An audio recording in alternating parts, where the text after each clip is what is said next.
Don't you dare use my toilet. An incompetent woman like you is not my family.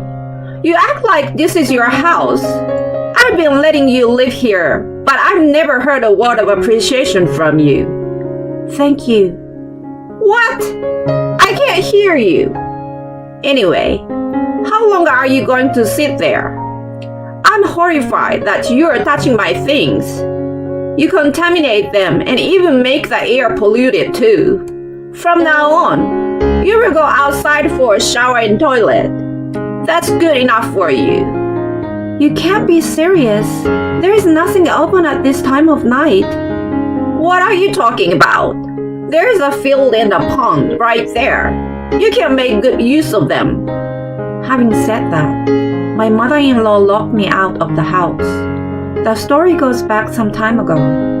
After I married my husband Henry, we moved in with his parents for convenience as we both worked. I had been visiting them from time to time before I got married. My father-in-law was kind and treated me like a real daughter. I lost my father when I was very young, so he became like a real father to me. Unfortunately, he fell ill just before the wedding and was hospitalized when I started living at his house. My mother-in-law, Jackie, on the other hand, was cold to me in contrast to him. She acted cheerful and nice and never did anything wrong to me in front of her family. But then, once we were alone, your flavoring is too salty. Do you want to make me sick? You bring bad energy around me. She verbally abused me. She was a housewife and was always at home. Being alone with her was the most difficult time for me. I didn't want to go home, so I put in more hours at work. She became increasingly abusive toward me as I worked overtime every day. In the end, I received snide remarks together with a disapproving sigh every time she saw me. One evening, she scowled at me as usual upon my return from work. Don't you dare walk around the house like that. You are filthy, she scolded me. I was starving and wanted to eat dinner first, but I reluctantly headed toward the bathroom. She quickly walked past me and stood in front of me with disgust. You're not thinking of using my shower, are you? But you told me to clean up. Go outside. How dare you try to use my shower? Outside? There's nothing open around here at this hour. Then go farther. You can look it up on Google Maps. I'm a germaphobe, you know. I can't stand having strangers in my house in the first place. It grosses me out to have an unhygienic person like you here. But what am I supposed to do? If you keep staying here, you contaminate everything. Besides, a daughter-in-law isn't my family. So take your shower and toilet outside. Toilet too? How am I supposed to do that? Shut up! There are public toilets. There is a pond nearby too. Stop complaining and get the heck out of here. She dragged me out of the house and locked the door behind me. I stared at the closed door in despair. It had been a normal occurrence for me to take verbal abuse from her, but that was the first time she had gone to such an extreme. I figured that I would be allowed to use the bathroom the next day and drove to the nearby gas station at that time. It was wishful thinking. I was not allowed to use the shower or toilet for several days after that. For the shower, I went to the gym where I had a monthly membership. I spent my days going to the gym and using the restroom at a nearby gas station or shopping center. Jackie was not satisfied with that. Her tirade didn't end there. And on top of all that, she said, I'm letting you live in my house, so it's only logical that you give me your salary.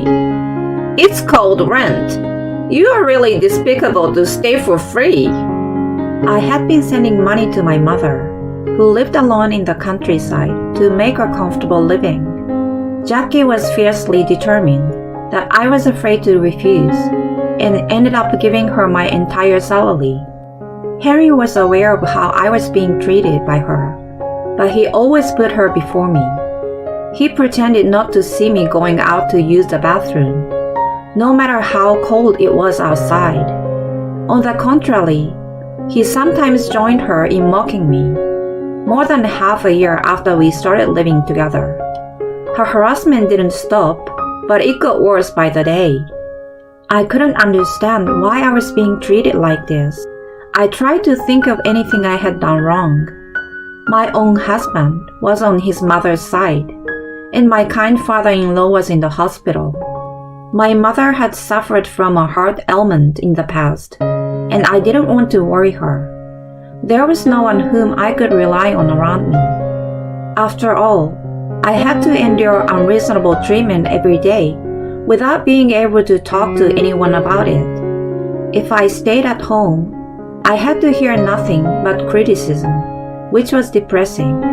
I gave all my salary to Jackie, and of course, Henry didn't give me any allowance. I couldn't even enjoy the time outside the house. Besides, I had to do housework on behalf of Jackie, who refused to do it. When I came home late, she complained, so I couldn't just stay out. I couldn't buy new clothes or go to the hairdresser, and my body and soul were falling apart. I looked forward to stopping by the gym, but since Jackie started taking my salary, I wasn't able to continue with the membership. I struggled to find a place to shower, and my body gradually began to suffer from itching and other discomforts. One day, as I stopped at the train station to use the toilet, I saw my father-in-law, Ian. His health was improving, and he got permission to stay at home overnight that day. I was supposed to pick him up later, but apparently he had made it back on his own. He was smiling as usual and spoke to me in the same gentle manner as before. Hi, Lolan. What are you doing here? I just need to use the bathroom. Huh? You have it at home. Is it not working? No, it's not that. What's wrong? If I told him how I was being treated at home, it would have made him worry. I wanted to avoid stressing him. However, I was struggling to hold back my urge to urinate, so I told him about what had been going on at home. I'm not family, so I'm not allowed to use the bathroom at home. What? Jackie is a germaphobe and can't stand it when I, a stranger, use her bathroom. What's Henry been doing about it? He's on her side, so nothing in particular. I see. He let out a deep sigh. I'm sorry to hear all that. Let's go home. He squeezed my shoulder.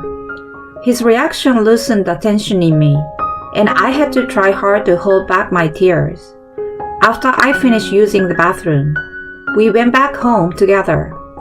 Once we were back, he gathered Jackie and Henry in the living room. At first, she was happy to see the long-awaited return of her husband.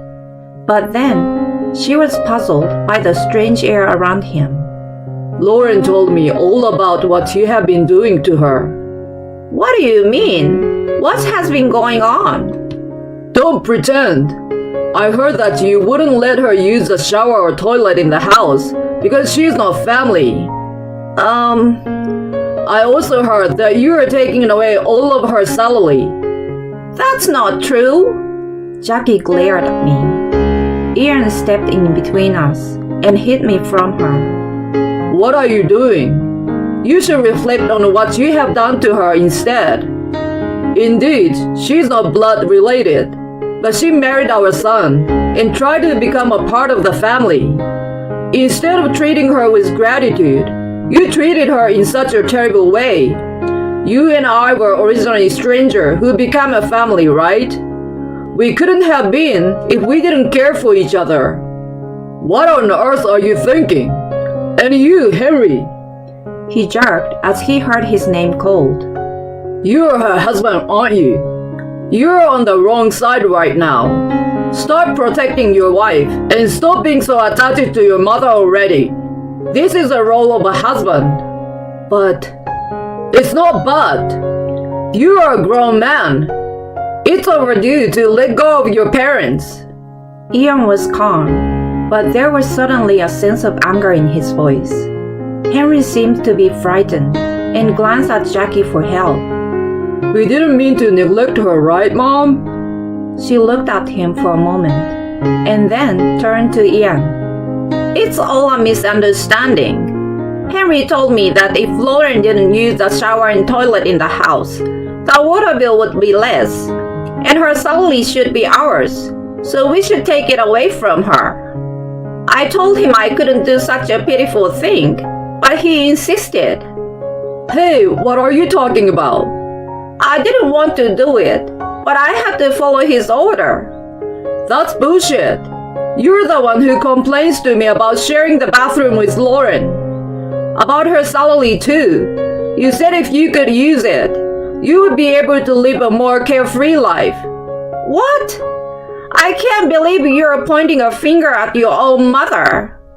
They began to blame each other. Unable to follow the scene in front of me, I just quietly stared at them in a daze.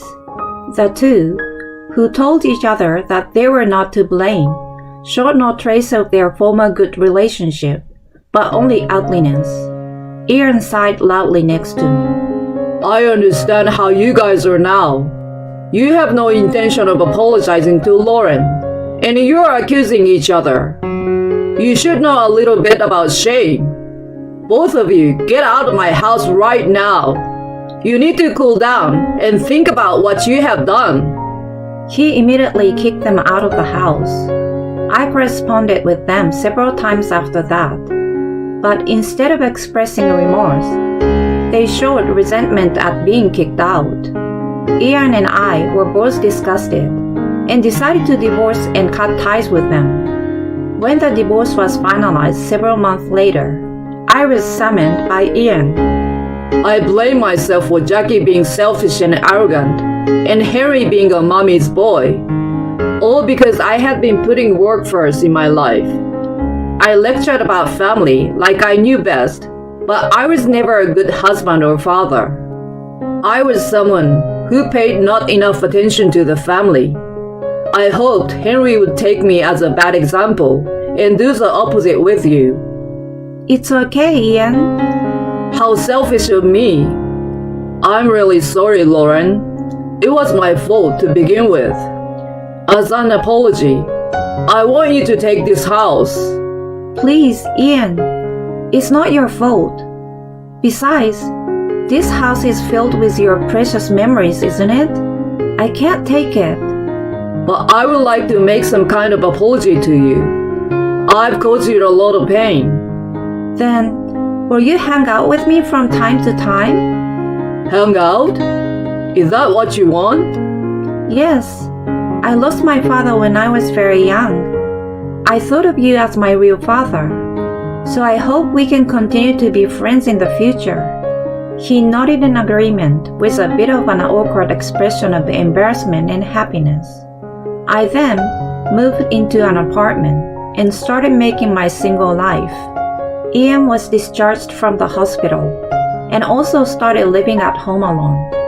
He often invited me to dinner with him, and we enjoyed talking about our new life. As time passed, he became interested in meeting my mother again. He had only met her at the wedding, and they had not seen each other since then. If I wanted to continue my relationship with him, I thought it was a good idea to have dinner with the three of us once. Soon after, we arranged a date to meet up. Unexpectedly, my mother and Ian seemed to hit it off, and the dinner was full of joy.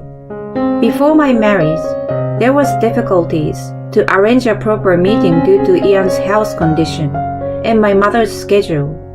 They had only met at the wedding and weren't able to get to know each other well. They were actually close in age and shared similar hobbies. They talked quite a bit at the dinner, and before I knew it, they were meeting without me. They became romantically involved in no time, and Ian is my stepfather now. I can still see the two of them a little embarrassed, coming to announce their engagement. I was so surprised and overjoyed that I cried. My mother moved out of the countryside, and I moved out of my apartment. The three of us are living happily together in Ian's house now. Meanwhile, Ian told me that Jackie and Henry were making the ends meet. Henry was working hard to support Jackie, but his relationship with his selfish mother, who always complained about everything, deteriorated by the day. It sounded like she had turned all of her frustration toward him since I disappeared. He was stressed from working overtime and from living with a difficult mother. Eventually, he became depressed and ended up quitting his job without telling her. Of course, she was furious with him, but she soon realized that someone had to make a living. She finally got off her butt and started working. However, she had been a housewife for a long time and was naive in some ways, so she struggled to find the job that she wanted. She has been repeating with getting and quitting a job until now. She and Henry have been contacting Ian from time to time to ask for financial help, but he has been refusing them. They are my former family. I have to take care of this family now. He looked at my mother and me and continued to say, If I could teach them anything now, it would be to go through the hardship and learn the pain that people go through. If they would be a little kinder to others, maybe someone would come along to help them. He sounded a little sad. I'm sure I will have many hardships in the future, but I must not forget to be kind and cultivate a heart that is considerate of others. And one day, I would like to build a loving, caring, and wonderful family like my mother and Ian.